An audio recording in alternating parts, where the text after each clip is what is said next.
యూదుల భూభాగాన్ని చిన్నాభిన్నం చేసి చెల్లా చెదురయ్యేలా చేశారు. తలదోచుకోవడానికి వేరే దేశాలకు వెడితే అక్కడా పట్టుకుని చంపేశారు. స్పెయిన్లో యూదులను తరిమి కొట్టారు. యూరప్లో కట్టగట్టి అందరినీ సామూహికంగా చంపేశారు. యూదుల తత్వం ఒక్కటే, ఎక్కడున్నా సరే అధికారంలో ఉండాలి, వ్యవస్థపై ఆర్థికంగా పట్టు సాధించాలి. ఇవే కోరుకుంటారు వాళ్ళు. బహుశా ఆ లక్షణమే హిట్లర్కు యూదులపై ద్వేషాన్ని పెంచిందేమో. దాదాపు 10 లక్షల మంది యూదులను ఊచకోత కోసాడు హిట్లర్. అలా వందల ఏళ్ల పాటు ఎక్కడెక్కడో తలదాచుకున్న యూదులు 1900, 2000 మధ్య తిరిగి ఇజ్రాయెల్ చేరారు. అందుకే ఇజ్రాయెల్ అంటే వాళ్ళకి అంత ఇష్టం, అంత పవిత్రం.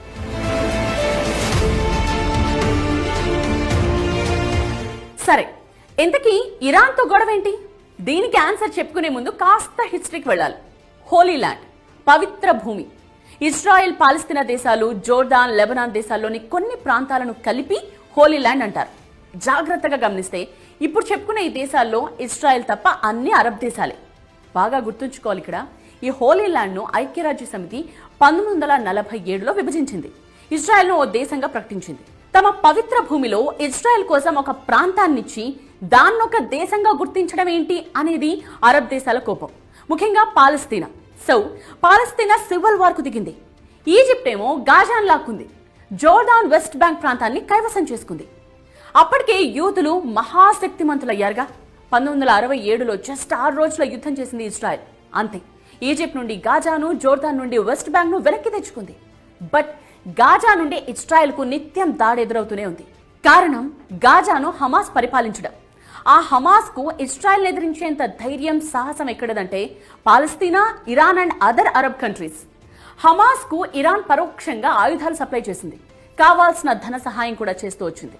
సో ఇప్పుడు లింక్ తెలిసిందిగా, ఇరాన్ అంటే ఇజ్రాయెల్కు, ఇజ్రాయెల్ అంటే ఇరాన్కు ఎందుకంత కోపమో.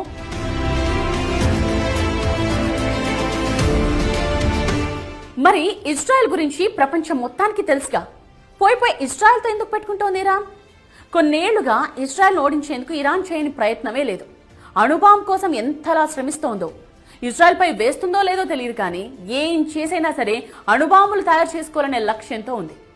ఇజ్రాయెల్పై ఎప్పటికైనా పై చేయి సాధించాలనే తపన దాంది. కానీ ఇజ్రాయెల్ ముందుకు పోనిస్తేగా ఇరాన్ను. ఎప్పటికప్పుడు ఇరాన్ న్యూక్లియర్ ప్లాంట్స్ను నాశనం చేస్తూనే వస్తోంది ఇజ్రాయెల్.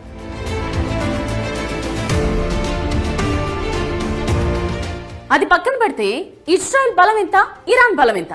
అఫీషియల్ డేటా ఒకసారి చూద్దాం. International institute for strategic studies IISS, Stockholm international peace research institute SIPRI, ఈ 2 సంస్థల డేటా ప్రకారం దేశ రక్షణ